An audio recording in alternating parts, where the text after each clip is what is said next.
Suturing is closing a wound surgically using stitches or staples. Proper cleansing and care of sutured wounds will promote faster healing with better approximation of the wound's edges and will reduce the risk of complications. Proper application of a sterile dressing protects the wound from trauma, reduces the risk of bacterial infection, and promotes healing. Some surgical dressings remain in place until the sutures or staples are removed. If this is the case, you would not change the dressing unless it becomes wet or soiled enough to put the client at risk for wound infection. You'd notify the provider and then change the dressing as prescribed. Prior to cleaning any wound and changing the dressing, you will check the provider's orders. You'll follow your institution's policy for the specific procedure. You'll also be sure to plan the dressing change to coincide with the peak effects of the pain medication the client is receiving. Infection control is a high priority with a surgical wound. Thus, it is essential to maintain surgical asepsis as you cleanse a surgical wound and change the dressing. A few more things to remember. Dry the skin well after cleansing so that the dressing will stay in place, and be sure to assess the client for any allergies or sensitivities to adhesives, and use hypoallergenic materials as needed. Before you begin the procedure, explain it to the client and evaluate his ability to cooperate with you as you change his dressing. Have assistance available as needed. Now let's go ahead and demonstrate applying a dry, sterile dressing to an adult client's surgical wound. We'll assume the nurse has checked the provider's orders, screened the client for allergies, and explained the procedure to the client. The nurse assembles her equipment.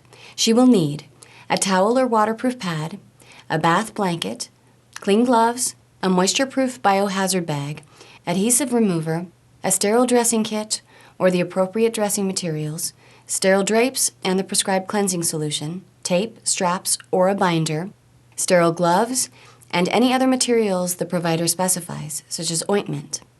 Next, the nurse provides privacy and assists the client into a comfortable position that allows good access to the surgical wound. She protects the bed linens with a towel or pad.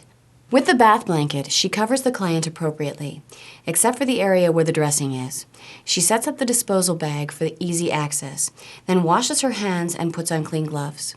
Gently, she removes the existing dressing, applying counter-traction to the skin as she peels the tape away, all the while being careful not to pull on the sutures or on any drains. If the adhesive were to resist removal, she would use a solvent to loosen the tape.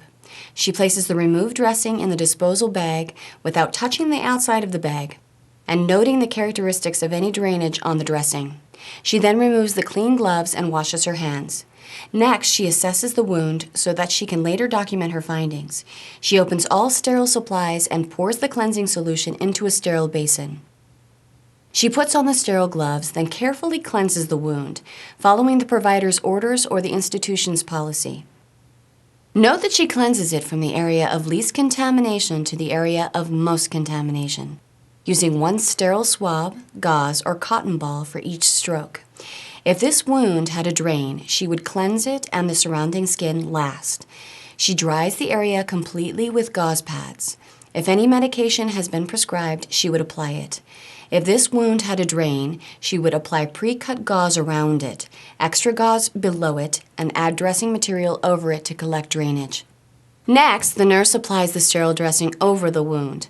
For larger wounds, the final covering is usually an abdominal pad to absorb drainage, support the wound, and protect it from trauma. Finally, she secures the dressing with tape or straps. If the client has fragile or sensitive skin, she'd be sure to use paper tape. After changing any dressing, you'll remove your gloves and dispose of them in the proper receptacle. Make sure the client is comfortable, then wash your hands.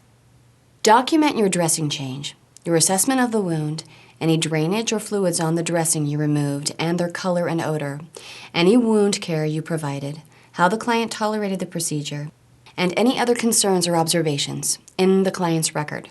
Some institutional protocols also require that you put the date, the time, and your initials on the new dressing so that there is no question about when it was last changed.